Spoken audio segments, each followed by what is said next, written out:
Graça e paz, irmãos. Abram suas Bíblias na primeira epístola de Paulo aos Tessalonicenses, no capítulo 5.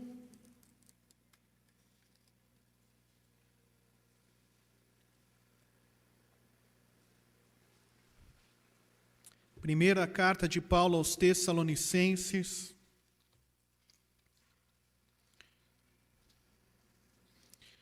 capítulo 5,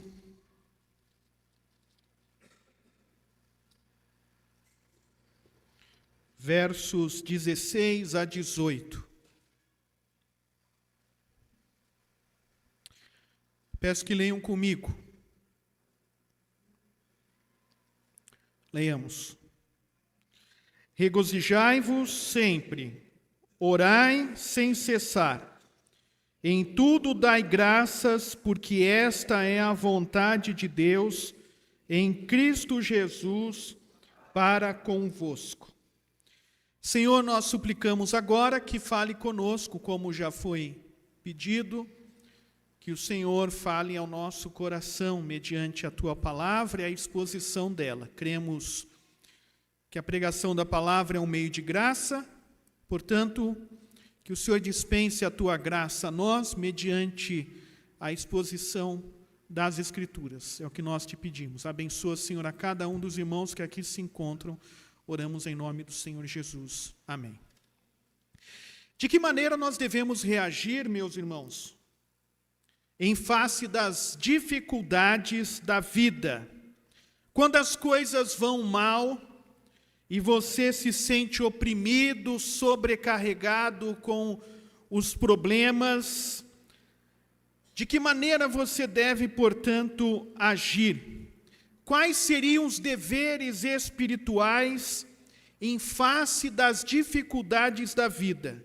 É sobre isso que eu quero falar hoje. Enquanto que nos versos 12 a 15, nós vimos, o apóstolo Paulo falando das obrigações, dos deveres que os crentes têm de uns para com os outros. Nós tratamos sobre isso na última pregação que fizemos, quer dizer, da responsabilidade que um tem para com o outro, de aqueles irmãos que estão passando por dificuldades ou trazem problemas, Afinal de contas, somos todos pecadores, e é claro que quando um pecador se converte, ele tem lá os seus problemas, pessoas que precisam ser corrigidas, pessoas que precisam ser fortalecidas, enfim.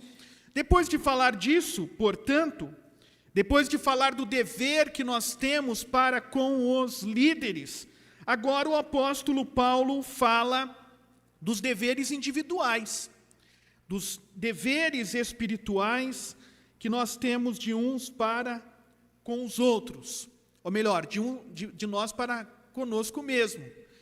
Agora é a responsabilidade sua, individualmente, de que maneira, portanto, você deve se portar, o que deve caracterizar interiormente cada crente. Os crentes tessalonicenses precisavam crescer nestas questões também. E nós precisamos também crescer, desenvolver. É claro que esses deveres espirituais que o apóstolo Paulo menciona aqui, deve caracterizar a vida dos crentes em todo o tempo, em todas as circunstâncias. Há pouco nós cantamos, Te louvarei, não importam as circunstâncias. Será que isso de fato é verdade? Cantamos e acreditamos nisso mesmo? Ou cantamos porque foi projetada a letra e assim cantamos? Mas veja, os deveres espirituais que Paulo trata aqui, eles devem caracterizar a vida dos crentes em todo o tempo, não só nas ocasiões tranquilas da vida e naturalmente prazerosas, mas principalmente quando as coisas vão mal, quando a tempestade se avista lá no horizonte, quando as nuvens escuras caem sobre nós e escurecem o nosso dia. Neste momento também, esses deveres espirituais devem ser cumpridos. Aliás, é mais fácil nós obedecermos esses deveres espirituais quando tudo vai bem. Mas e quando as coisas não vão tão bem assim? No texto que lemos são oferecidos três diretrizes, ou três direcionamentos, três admoestações, que elas estão intimamente relacionadas umas às outras, não são estanques, né? Não pense você que Paulo diz, regozije-se sempre, regozijai-vos sempre, orem sem cessar, em tudo dai graças, e que isso não tem nada a ver uma coisa com a outra, né? Que são coisas que não estão interligadas. Na verdade, essas três coisas, elas estão interligadas, esses três deveres, eles estão interligados, e essas três admoestações, elas estão interligadas, e elas são deveres espirituais para nós, em todo o tempo, em todas as circunstâncias. E nós, portanto, vamos ver cada uma delas. Em primeiro lugar, Paulo diz, se alegrem em toda situação. É isso que diz o versículo 16. Regozijai-vos sempre. A igreja dos Tessalonicenses sabia muito bem o que era estar contente em toda e qualquer situação. Aliás, a igreja dos Tessalonicenses foi estabelecida numa situação bastante difícil, de bastante perseguição. Mas apesar das perseguições, apesar da situação, apesar das circunstâncias, eles demonstravam alegria. Vejam no capítulo 1, versículo 6, o que Paulo diz acerca desta igreja. Com efeito, vos tornastes imitadores nossos e do Senhor, tendo recebido a palavra, posto que em meio de muita tribulação, com a alegria do Espírito Santo. Portanto, aquela igreja, ela sabia muito bem o que era regozijar-se sempre, regozijar-se em toda e qualquer situação. Ela havia demonstrado, portanto, alegria na tribulação e, aliás, era motivo de alegria para o apóstolo Paulo. O apóstolo Paulo se alegrava por ver aquela igreja se desenvolver. Ele diz no capítulo 3, versículo 9, pois que ações de graças podemos tributar a Deus no tocante a vós outros, por toda a alegria com que nos regozijamos por vossa causa diante do nosso Deus. Portanto, aquela era uma igreja que sabia. Uma coisa que nós precisamos aprender, meus irmãos, é que a vida cristã nunca é apresentada na Bíblia como sendo fácil. A vida cristã, ela não é descrita desta forma, né? De que é fácil, ou de que quando você se converte, tudo se transforma e tudo fica mais fácil. Muito pelo contrário. Muitas vezes, a vida se torna muito mais difícil ainda, porque agora você tem que resistir às tentações, porque agora você é odiado pelo mundo, porque agora as pessoas não te amam mais como te amavam antigamente, porque agora você serve ao Senhor.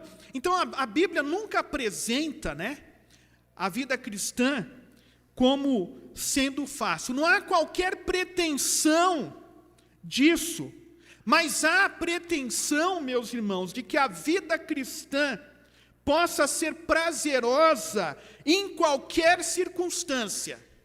Isso sim é apresentado na Bíblia. Isso sim é falado da vida cristã, de que ela pode ser prazerosa em toda e qualquer circunstância. Se não fosse assim, o apóstolo Paulo não teria dado essa admoestação, regozijai-vos sempre.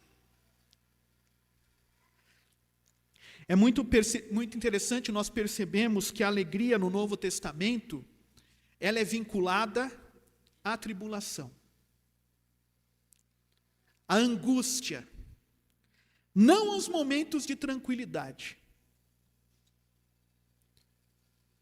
Não aos momentos de tranquilidade. Mas a alegria,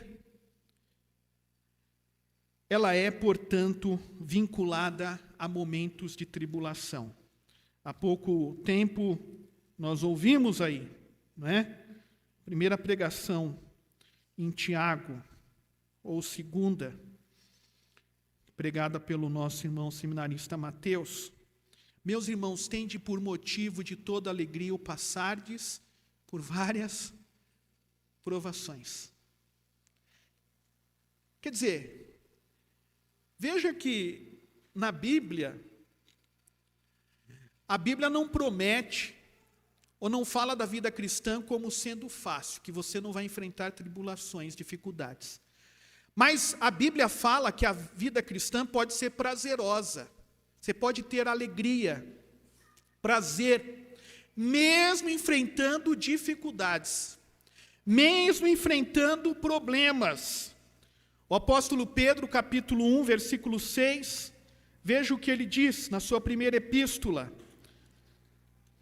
Diz assim, o texto que nós lemos: nisto exultais, embora no presente por breve tempo, se necessário, sejais contristados por várias provações. Exultais, tendes alegria.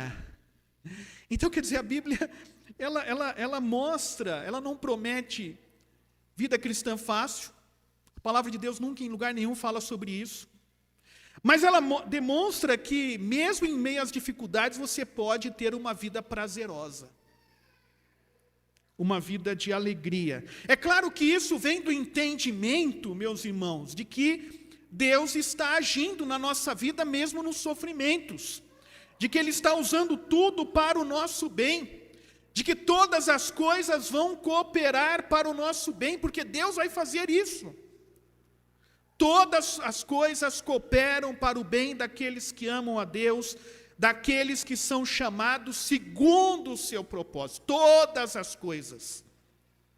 Não só as coisas boas, mas as coisas ruins, as coisas que naturalmente não nos dariam prazer, mas que porque Deus as torna boas para nós e torna o mal em bem, elas se tornam ocasião de alegria, ocasião de contentamento no Senhor.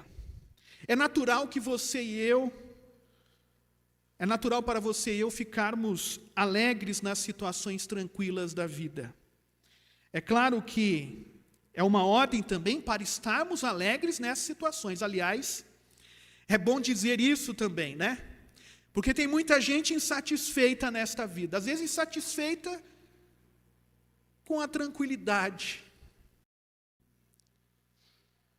Tem muita gente aí com problema. Você vai conversar com ela, que problema você enfrenta? Problema nenhum, mas ela está insatisfeita com a vida. Ela está descontente. Né? É tudo comum, né? Eu tenho trabalho, eu tenho uma família, eu tenho o que comer, eu tenho o que vestir, eu tenho saúde, mas há um descontentamento que é sem fim. Então é bom a gente dizer que também a gente tem que estar contente nos momentos de tranquilidade em nossa vida. Porque às vezes as pessoas ficam insatisfeitas, às vezes crentes, eu não estou falando de descrente não, estou falando de crentes que às vezes estão insatisfeitos com a vida, acham tudo sem sentido, na verdade talvez precisam se converter, mas nós corremos o risco de não termos alegria, sempre, né? Não só nos momentos tranquilos, mas também nos momentos de dificuldade. Por que Paulo está falando sobre isso para a igreja? Porque eles corriam o risco, embora aquela igreja fosse uma igreja que havia aprendido a estar contente na situação difícil de perseguição, aquela igreja corria o risco de perder a alegria. Por isso Paulo diz: regozijai-vos sempre, constantemente, em todas as circunstâncias, em todas as situações. Portanto, devemos ficar alegres. Em face da perseguição externa, dos distúrbios internos, portanto, a igreja dos Tessalonicenses corria o risco de que essa alegria se dissipasse. Por isso, Paulo, aqui, ele que experimentou reiteradamente alegria em meio às perseguições, né? Aliás, o apóstolo Paulo fala sobre isso nessa epístola também. Lá na primeira epístola mesmo, no capítulo 3, versículos 7 a 9, ele diz: sim, irmãos, por isso fomos consolados acerca de vós pela vossa fé, apesar de todas as nossas privações e tribulações.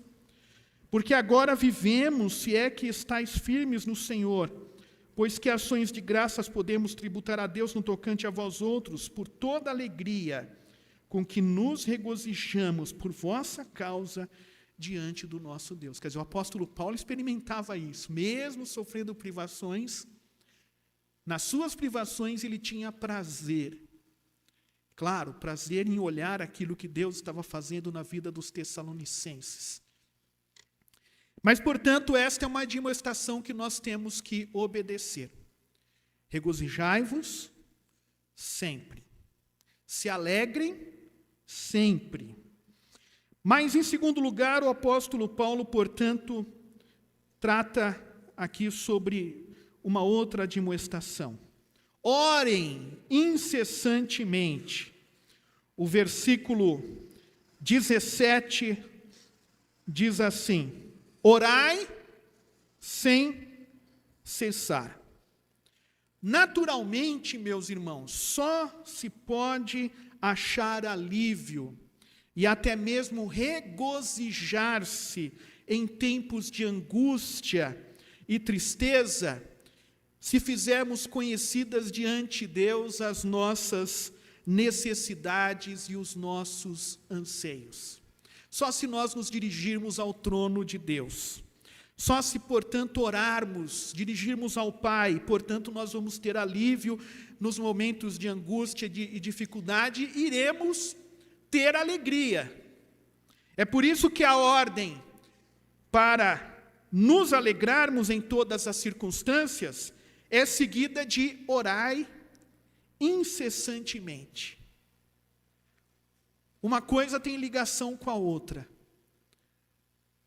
Para que você, portanto, tenha alegria em todas as circunstâncias, você tem que aprender a orar a Deus em todas as circunstâncias. Paulo está aqui ensinando aos Tessalonicenses que não pode haver um declínio na regularidade do hábito de agarrar-nos a Deus. Por meio da oração em todas as circunstâncias, portanto, nós precisamos nos agarrar a Deus. E isso não pode declinar em nossa vida. Nós temos que orar incessantemente. Nós temos já dito, e tenho repetido, que a oração, assim como a pregação da palavra e os sacramentos, a oração, ela é um meio de graça. Não é de graça no sentido, é um meio de graça no sentido de que dispensa a graça de Deus. Fundamentado na graça do Senhor, não é de graça porque não custa nada. E às vezes quando a gente acha que algo não custa nada, a gente não dá muito valor, né? É algo que custou. A graça de Deus custou o preço da morte de Cristo Jesus. Mas é de graça, o meio de graça, ou seja, é um meio que dispensa a graça do Senhor. Nós cremos assim, meus irmãos. Ou é assim que nós professamos, que a oração é meio de graça. Através dela, o Senhor, portanto, dispensa a sua graça a nós. Se nós queremos estar alegres em toda circunstância, em todas as dificuldades, nós precisamos, então, orar constantemente, incessantemente. Paulo ensina sobre essa necessidade em outras passagens, em outras epístolas. Por exemplo, em Romanos capítulo 12, você pode abrir lá, Romanos capítulo 12, veja o que ele diz, no verso 12: regozijai-vos na esperança, sede pacientes na tribulação, na oração, perseverantes. Na oração, perseverantes. Efésios capítulo 6, também o apóstolo Paulo fala sobre a oração, e ele fala de perseverar nela. Versículo 6, ou melhor, capítulo 6, verso 18. Com toda oração e súplica, orando em todo tempo no Espírito, e para isso vigiando com toda perseverança e súplica por todos os santos. Há outras passagens que Paulo trata sobre isso e mostra a necessidade de orar. Infelizmente, meus irmãos, muitos crentes não se regozijam nas circunstâncias difíceis, e não é que você quebrou uma perna e tem que ficar, quebrei uma perna, né? Que legal. Não é isso, meus irmãos. É claro que não. É claro que talvez você vai estar chorando de dor porque quebrou uma perna, você vai estar chorando porque perdeu algo. Você vai estar triste, mas é aquela tristeza, não é uma tristeza que consome o seu ser, muito pelo contrário. É uma tristeza dominada pela alegria no Senhor, de saber que tudo coopera para o bem, para o seu bem. Mas veja, meus irmãos, infelizmente muitos crentes não se regozijam nas situações difíceis da vida porque eles não oram. Porque não oramos muitas vezes. Nas circunstâncias difíceis da vida, ficam mais abaladas ainda essas pessoas, esses crentes. Ficam mais ansiosos, mais deprimidos. E por que isso? Porque não dividem com o Senhor as suas necessidades. Eu fico muito aborrecido com o Henrique, meu filho, meu único filho, né, o unigênito, quando ele, não só eu, a Rosângela também, eu creio que é com todo mundo aqui, com qualquer pai aqui, que fica aborrecido com seu filho quando está passando por um problema, por uma dificuldade e não fala nada. Por que que você não falou? Por que que você não mandou mensagem? A gente não fica assim? Aborrecido com isso? Deus, Ele quer também, como um Pai bendito, Ele quer que falemos com Ele. Ele quer que dividamos com Ele as nossas dificuldades. Mas o que acontece é que muitas vezes nós não dividimos com Deus. E por isso nós não nos alegramos nas circunstâncias da vida. Por isso então sofremos ainda mais. Por isso então ficamos ansiosos, ficamos deprimidos, ficamos tristes, abatidos. E aí começa a vir aquela coisa, né? Deve ter alguma coisa errada com a minha cabeça, né? Deve ser um parafuso a menos. Eu acho que eu não sou normal. Não, o que está errado é porque você não está fazendo uso dos recursos que Deus concedeu a você. Você não ora. Nós não oramos o suficiente. Nós oramos pouco. É isso que acontece. Uma coisa está ligada à outra. É claro que você não vai se regozijar nas dificuldades se você não ora a Deus em meio a elas. O apóstolo Paulo, escrevendo a sua carta aos Filipenses, veja o que ele diz. E olha que a carta aos Filipenses é a carta onde mais Paulo fala sobre alegria. E ele não estava num resort. Ele não estava na praia, né? Passando férias. Ele estava preso. Preso injustamente. Porque quando é justo algo que acontece com a gente ainda fica, puxa, está certo, eu tenho que ficar aqui mesmo sofrendo, né? Porque eu agi errado. Mas Paulo não estava sofrendo de forma justa. Paulo estava sofrendo injustamente. Por causa da perseguição ao Evangelho, a Cristo Jesus.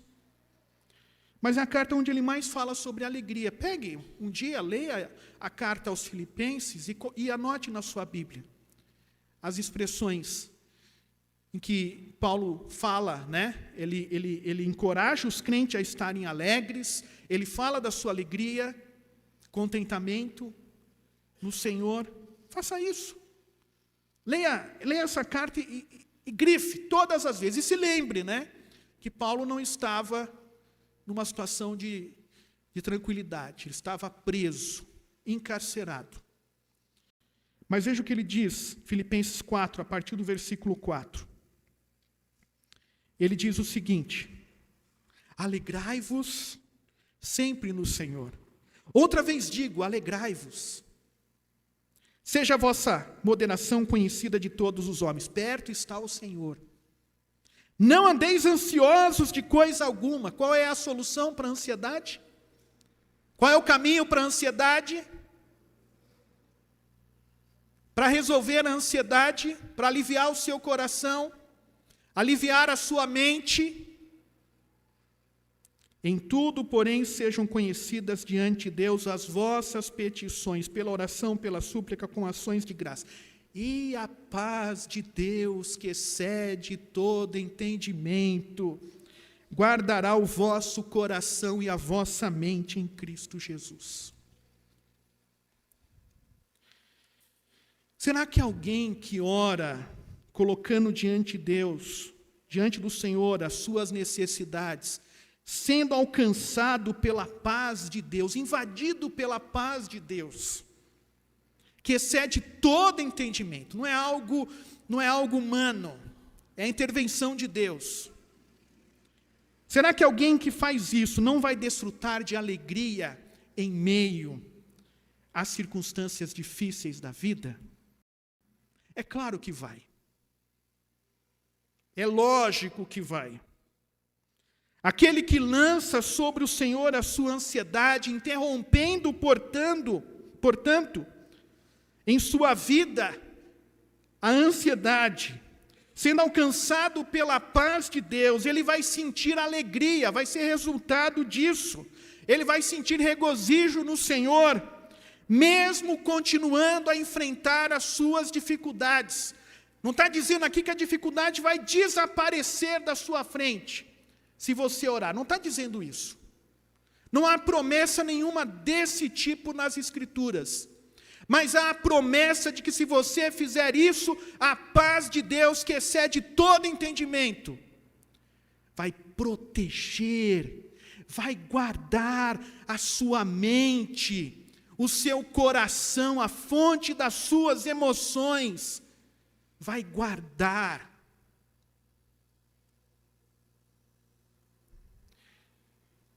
O grande problema, meus irmãos, é que nós achamos que isso é muito simples demais. Que? Orar. Oração, não vem com essa não.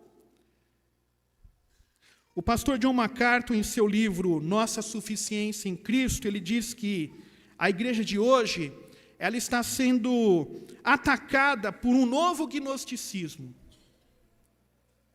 O gnosticismo foi um falso ensino, né? Uma filosofia que invadiu o cristianismo. Paulo fala sobre isso. Claro que ele não usa essa expressão gnosticismo, era no 1º século. Mas Paulo fala daqueles que proibiam casamento, daqueles que... João vai falar daqueles que negavam que Jesus tinha vindo em carne, porque eles negavam que tudo aquilo que era material era ruim. Então, se casar é bom, não se case. Comida, não coma. Não é? Jesus veio em carne. Não, Jesus, o Cristo, né, não veio em carne. Quem morreu na cruz não foi Jesus Cristo, foi apenas o homem. E eles falavam de um conhecimento que deveria se alcançar para se ter um relacionamento com Deus. E assim deveria fazer morrer tudo aquilo que é relacionado às coisas materiais, né? Influência disso foi, muitos abandonavam nos séculos seguintes, né, o surgimento dos monastérios, porque a carne é ruim, tudo que está relacionado à carne não presta. O espiritual é que é bom. E então se isolavam do mundo, distribuíam tudo para os pobres e iam viver mendigando, porque era uma forma de libertar, portanto, a alma do corpo que era a prisão. E eles falavam de um conhecimento, de uma gnose, um conhecimento elevado, que tinha que se alcançar para se relacionar com Deus. E, portanto, no livro Nossa Suficiência em Cristo, John MacArthur vai apontar lá algumas coisas relacionadas às ciências sociais, e que hoje, então, a igreja ela acha que não basta Cristo. E aqui, trazendo para o nosso texto, né, estabelecendo essa relação, não basta orar. Você precisa de uma coisa melhor do que isso. Aliás, isso é coisa do passado, né? Os nossos problemas são problemas novos. Quando Paulo escreveu, ele nem conhecia, nem sabia, nem passava pela cabeça dele os problemas que nós enfrentamos nos dias de hoje.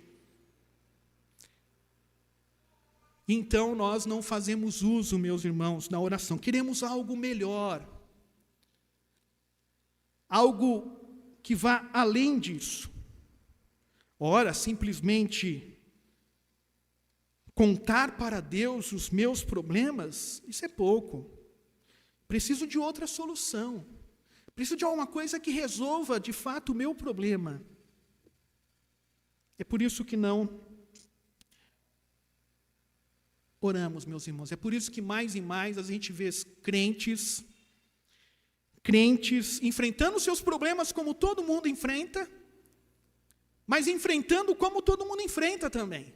Tendo os problemas como todo mundo tem, mas enfrentando os problemas como todo mundo enfrenta. Ou seja, sem fé, sem confiança em Deus, sem oração. Na verdade, às vezes não há diferença entre um crente e um descrente nesse aspecto. Infelizmente, às vezes não há. E é por isso que nós não podemos ser convencidos disso, de que a oração é qualquer coisa. Você quer ter contentamento, alegria, mesmo enfrentando a pior situação da sua vida? E é em todas as circunstâncias que nós temos que nos alegrar? Então, ore a Deus. A igreja primitiva, meus irmãos, tinha a oração como uma de suas marcas. Abra lá sua Bíblia em Atos capítulo 2. Atos capítulo 2. Hoje pela manhã nós ouvimos aí, né, que quando perseguida, ela não orava, Senhor, destrói os meus inimigos, mas orava pedindo para que desse mais coragem para pregar. Era uma igreja que orava em todos os momentos, em todas as circunstâncias, demonstrava confiança em Deus. Mas Atos capítulo 2, prestem bem atenção aí, né, no que Lucas está falando sobre a igreja. Ele está traçando aí, ou ele está desenhando um retrato da igreja com estas palavras. Ele está mostrando como a igreja estava naqueles dias. Atos 2, 42 a 47. E perseveravam na doutrina dos apóstolos, e na comunhão, no partir do pão, e no quê? Nas orações. Em cada alma havia temor, e muitos prodígios e sinais eram feitos por intermédio dos apóstolos. Todos os que creram estavam juntos e tinham tudo em comum. Não é comunismo aqui, não. Vendiam as suas propriedades e bens, distribuindo o produto entre todos à medida que algum tinha necessidade. Diariamente perseveravam unânimes no templo, partiam pão de casa em casa e tomavam as suas refeições com tristeza É isso?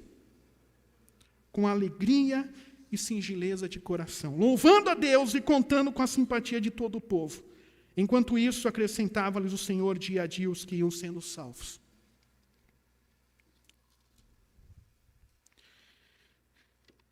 Meus irmãos, isso aqui não é o céu. Esse retrato aqui não é do céu. Não é do céu. É da igreja na terra. É da igreja. Você achou que era do céu? Não é do céu, não. É da igreja na terra. É da igreja enfrentando perseguições. A igreja estava enfrentando perseguições. Sabe o que é uma perseguição? A gente não sabe o que é uma perseguição. A gente não sabe o que é isso. As notícias que nós ouvimos, aliás, o nosso país é um país muito tranquilo, né? Apesar dos nossos problemas, quando eu digo que é muito tranquilo, é claro que eu não estou aqui minimizando a dureza que é viver nesse país, né? Em termos de falta de segurança e outras coisas. Mas nós não temos guerra. Quando que você ouviu de uma guerra? Quando?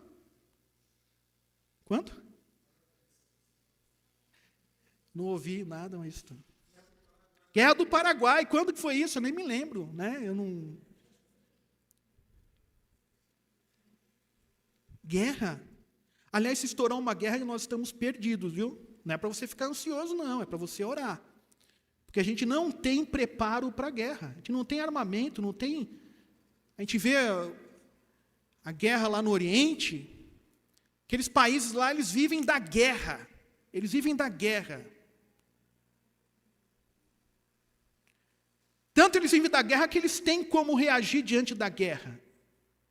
Israel tem como reagir diante da guerra. Estados Unidos tem como reagir diante da guerra. Rússia tem como reagir diante da guerra. Irã tem como reagir diante da guerra. Por quê? Porque eles vivem da guerra.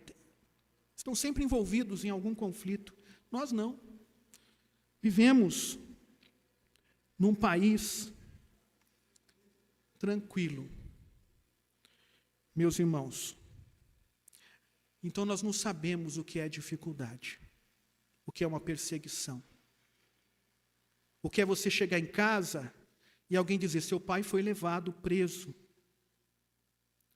a sua mãe foi enforcada, os seus irmãos estão à porta, mortos. Nós não sabemos.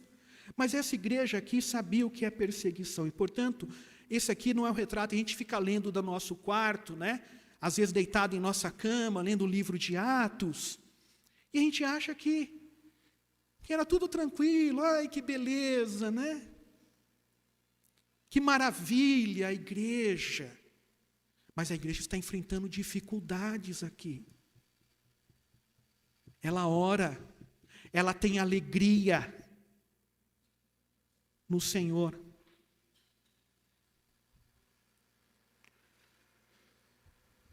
Ore, meus irmãos. Quando a gente convida alguém para vir à reunião de oração, às vezes tem quase que implorar, né? Mas é uma igreja que se reunia constantemente, estavam sempre juntos orando. Não era só oração individual, era oração com os irmãos. Mas às vezes a gente acha que isso não é ultrapassado, é do passado. E não encontramos ocasião para orar. Eu já falei aqui, né? Eu entendo, quando a gente fala de reunião de oração, que um trabalha, chega tarde, não consegue chegar, é claro, né? Ninguém fica sendo cobrado por isso. Mas e quando a gente não está trabalhando? Está de férias? É feriado? Vamos ter um grupo maior. Não, é o mesmo grupo, orando. Eu não estou falando aqui para você ficar todo incomodado agora e na terça-feira você aparecer aqui, não, tá? Porque eu estou falando agora. É claro, eu estou falando e vou ficar contente se você aparecer e disser, olha, eu me incomodei com aquilo e eu quero aproveitar a oportunidade para estar com os irmãos. Mas que não fosse alguma coisa só porque o pastor falou hoje e depois isso caísse no esquecimento. Nós precisamos entender a necessidade de oração. Se você quer estar alegre constantemente, você tem que orar. Nós temos que orar. Em todas as circunstâncias. Em todo tempo devemos orar. E ficaremos alegres em todas as circunstâncias. Em terceiro lugar, Paulo termina aqui o seu trio de admoestações no versículo 18. Ele diz assim: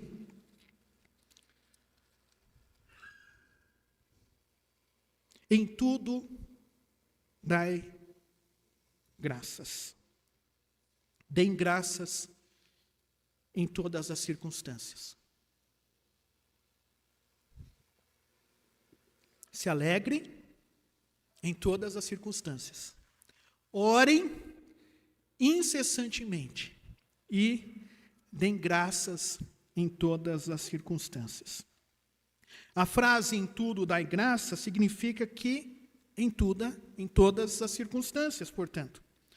É claro que dar graças em todas as circunstâncias só é possível se entendermos que tudo Deus ordena a nosso favor, de que tudo Deus faz para o nosso crescimento na fé, para se completar em nós o que Ele começou. Se nós entendemos isso, nós vamos dar graças em todas as circunstâncias.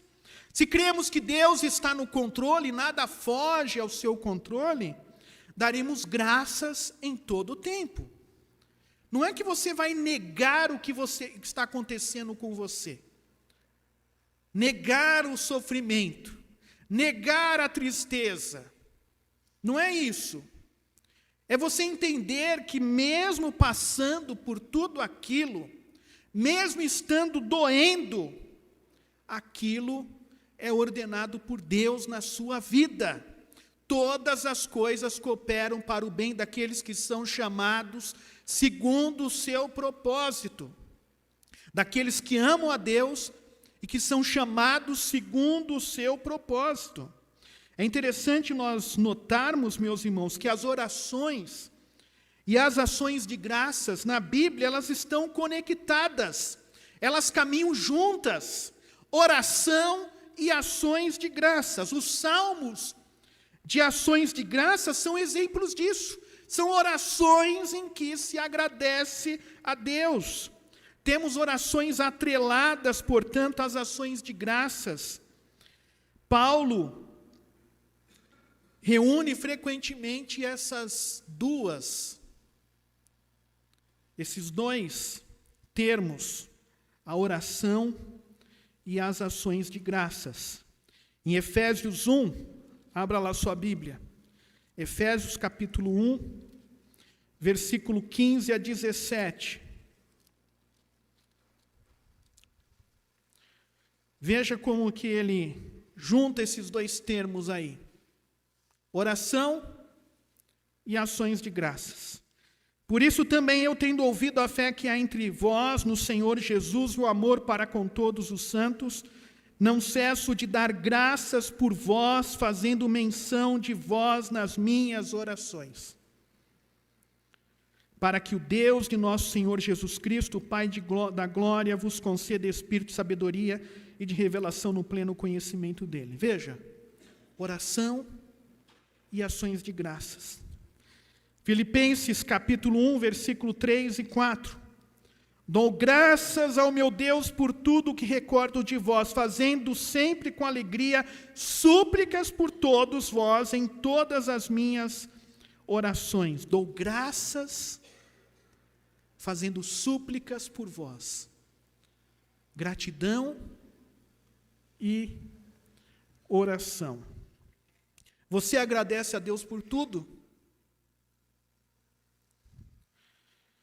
Eu me lembro que na igreja, não sei se havia aqui no passado, né? Nessa igreja presbiteriana. Mas é um costume de algumas igrejas presbiterianas do passado. Lá em Juiz de Fora tinha um costume, né? Quando eu cheguei lá já tinha isso. Não fui eu que implantei, não, já tinha lá. E aí ficou. Na hora da escola dominical, quando eu fazia aquele período como eu faço aqui dos aniversariantes, aí tinha que chamar as pessoas para agradecer alguma coisa. Então as pessoas vinham à frente para agradecer. Tinha isso aqui? Não? Não tinha? Já tinham tirado. Mas em algumas igrejas, por aí tinha isso. Lá não tem mais. Alguém tirou. Não sei qual razão, mas não tem mais. Mas é claro que é aquele momento de gratidão, claro, temos que agradecer a Deus pelas bênçãos, mas nunca ia ninguém agradecer lá, olha, essa semana eu descobri que estava com câncer e é terminal, né? Ninguém faz isso. Olha, cheguei no trabalho e perdi o emprego, estou desempregado, eu vim agradecer a Deus aqui por isso hoje.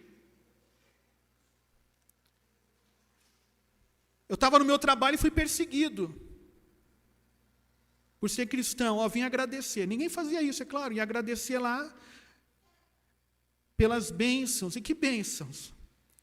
Aquelas coisas tranquilas ou naturalmente prazerosas que nos acontecem. Talvez foi por isso que acabou esse momento lá de dar graças. Porque nós não temos que dar graças somente, agradecer. Viu lá fora? Consegui, né? Consegui comprar o meu carro. Vim agradecer a Deus. É claro, tem que agradecer. Em tudo dai graça. Nós temos que agradecer pelo carro novo, pela casa que conquistamos. Agradecer porque fomos no médico e está tudo bem. Temos que agradecer, temos que ser gratos a Deus. Mas é por tudo. Agradecer a Deus porque agora descobri que tenho menos tempo de vida. Você já sabia que não ia ter muito tempo, porque cada dia que passa você caminha para a morte, né? É um dia a menos. Mas agora você descobriu mesmo que não vai durar tanto. Você tem que agradecer por isso. Em tudo, dai graças. Paulo termina o trio de admoestações dizendo, porque esta é a vontade de Deus em Cristo Jesus para convosco. Não é só a vontade de Deus, em tudo dai graças. Mas é a vontade de Deus alegrar-se sempre. É a vontade de Deus orar sem cessar. Por vontade de Deus, quer dizer, este é o preceito de Deus para você. Este é o mandamento de Deus para você.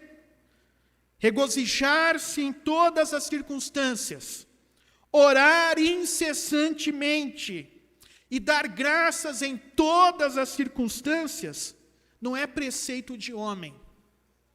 Paulo está dizendo aqui, não sou eu quem estou dizendo, é o Senhor, é Cristo Jesus, é Deus quem está dizendo.